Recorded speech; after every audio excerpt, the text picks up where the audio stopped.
안녕하세요. 4월 5일 화요일의 블록체인 투데이입니다. 국내 양대 암호화폐 거래소인 업비트와 빗썸이 역대급 이익을 올렸습니다. 특히 업비트의 운영사 두나무의 단기 순수익은 시중은행과도 비슷한 수준으로 불었는데요. 지난해 암호화폐 시장의 열풍이 두 회사의 호실적을 견인했습니다. 그럼 오늘 블록체인 업계 주요 소식입니다. 컴투스가 메타버스 전문 합작법인을 설립하고 메타노믹스 사업을 본격화하기로 했습니다. 컴투스는 현실 세계의 경험을 그대로 옮긴 메타버스를 조성하기 위해서 지난해부터 각 산업의 분야의 대표 기업들과 MOU를 맺고 또 서비스를 연구하고 개발하고 있는데요. 이번에는 계열사인 위즈웍스 스튜디오 그리고 MP와 조인트 벤처 컴투버스를 설립하고 각 분야의 유력 기업들과 메타버스를 개발, 사업을 공동 추진키로 했습니다. 이를 통해 실감나는 가상세계를 구축할 예정인데요. 뿐만 아니라 현실감 넘치는 메타버스를 합작해 나갈 계획을 밝혔습니다. 국내 암호화폐 거래소들에서 발생한 해킹과 또 개인정보 유출 등의 사고 건수가 증권사들의 2배에 달하는 것으로 나타났습니다. 이들 거래소는 증권사들보다도 약 4배나 많은 수수료를 받고 있는 만큼 투자자들의 보호에 더 주의를 기울여야 한다, 이런 지적이 뒤따르고 있는데요. 지난 5년 동안의 국내 4대 코인 거래소에서 발생한 사고는 총 100여 건이었습니다. 이는 국내 4대 증권사의 온라인 거래에서 발생한 사고 건수의 약 2배에 달합니다. 사고 내용은 주로 서비스 장애인데요. 통신 작업의 오류, 그리고 긴급 서버 점검, 그리고 메모리 부족 등이 원인이었습니다. 국내 이용자들은 이 코인을 거래하기 위해서 과도하게 높은 수수료를 부담하지만 그에 상응하는 서비스는 전혀 받지 못하고 있는 상태입니다.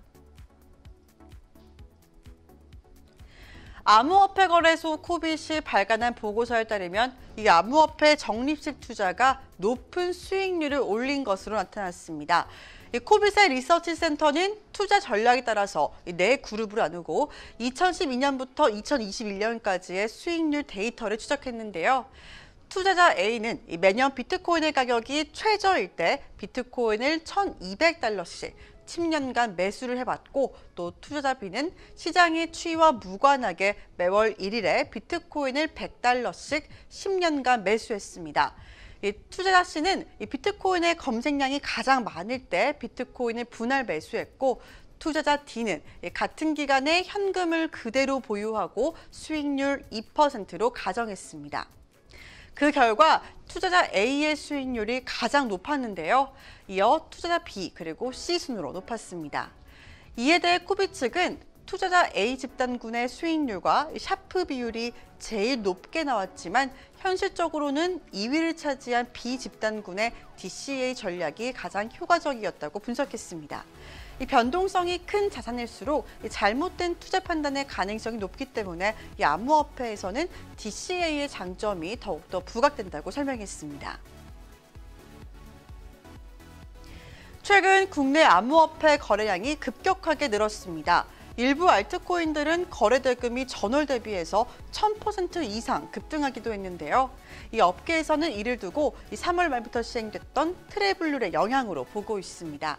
암호화폐를 한 거래소에서 다른 거래소로 이전할 때 보내는 쪽과 받는 쪽의 신원을 확인하도록 하는 제도인 이 트래블룰은 암호화폐 유통을 더 까다롭게 해서 원론적으로는 거래를 위축시키는 결과를 가져오는데요. 그런데 오히려 이러한 점이 국내 시장과 해외 시장 사이에 차익 거래를 일시적으로 막으면서 국내 시장의 거래 대금이 폭발적으로 증가한 것으로 분석됩니다. 시티그룹이 3차원 가상공간인 메타버스의 경제 규모가 2030년까지 최대 $13조 달러에 달할 수 있다고 전망했습니다.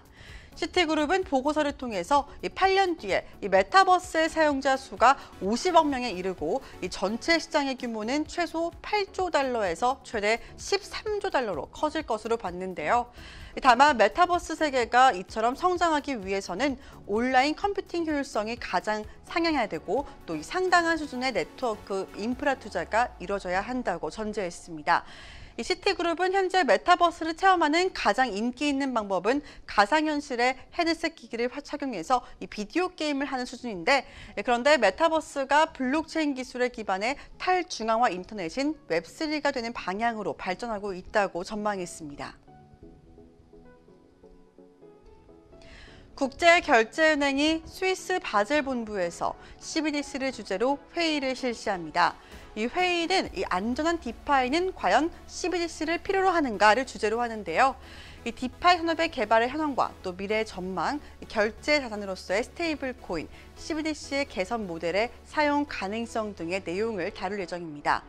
국제결제은행은 CBDC와 관련해서 활발하게 연구를 펼치는 국제기관 중 한 곳인데요. 지난해 12월에는 이 동일한 주제로 회의를 진행하면서 디파이 생태계의 안정성과 또 관련한 위험을 완화시킬 안전장치가 필요하다는 결과를 내보이기도 했습니다. 블록체인 이슈 앤 트렌드 추석 뉴스에서 이은주 아나운서가 전해드립니다.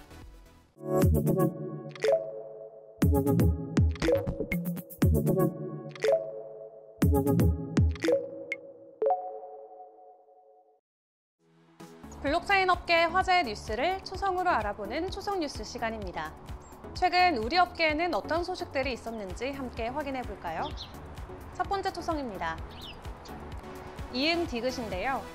이 암호화폐 사용과 관련해서 꾸준히 보수적인 입장을 가져온 곳이죠. 바로 인도입니다. 최근 인도 정부가 암호화폐 정책 수립을 위해서 국제통화기금 그리고 세계은행과 협의를 진행하고 있다는 소식이 전해졌습니다. 협의 결과를 바탕으로 인도 재무부는 6개월 내로 보고서를 발표할 예정이고 보고서에서는 암호화폐 리스크, 취급 방식 등의 내용이 담길 예정이라고 하는데요.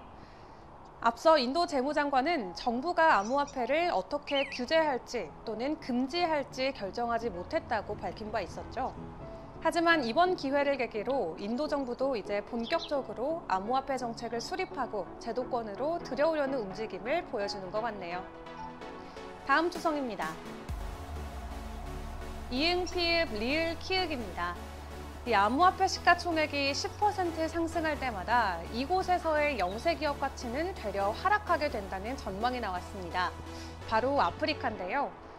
이집트 카이로 아메리칸 대학교 연구팀이 암호화폐 시가총액 10%가 상승할 때마다 이 아프리카 영세기업들의 시장 가치는 0.76%씩 하락한다는 연구 결과를 내놓았습니다. 아프리카 영세기업들의 경쟁력을 향상시키기 위해서는 암호화폐가 아닌 주식시장의 경쟁력을 높여야 한다는 지적도 나왔는데 보고서에 따르면 상대적으로 경쟁력이 낮은 분야의 기업들은 암호화폐 시장이 확대되면서 이에 따른 직접적인 타격을 입을 가능성이 크다고 합니다. 반면 부동산 또 IT 같은 분야의 기업들은 이 암호화폐 시장 성장에 수혜를 입는 대표적인 산업군이라고 하네요. 마지막 초성입니다. 기역, 디귿, 미음, 시옷입니다. 세계적인 투자 운용사죠. 바로 골드만삭스인데요. 골드만삭스가 최근 개인 자산관리 고객에게 비트코인 및 기타 암호화폐에 대한 풀 스펙트럼 투자 서비스 제공을 검토하고 있다는 사실이 전해졌습니다. 개인 자산관리 고객은 주로 최소 2,500만 달러의 투자가 가능한 개인, 패밀리 오피스, 기부연금 등을 의미하는데요. 이들을 대상으로 비트코인의 현물, 파생상품, 전통 투자 수단을 통한 암호화폐 투자와 서비스를 제공하는 것을 적극 검토하고 있다고 합니다.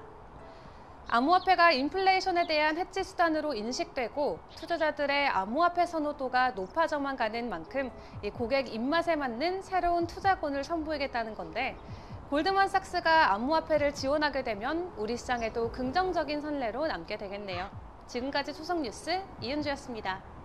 현재 비트코인의 90%가 채굴이 완료된 상태입니다. 최종적인 채굴 완료는 2140년이 될 것으로 추정되고 있는데요. 자세한 비트코인 시황과 암호화폐 시장의 분위기, 정오의 블록체인 세이 플러스 통해서 알아보도록 하겠습니다. 그럼 정오에 만날게요. 안녕.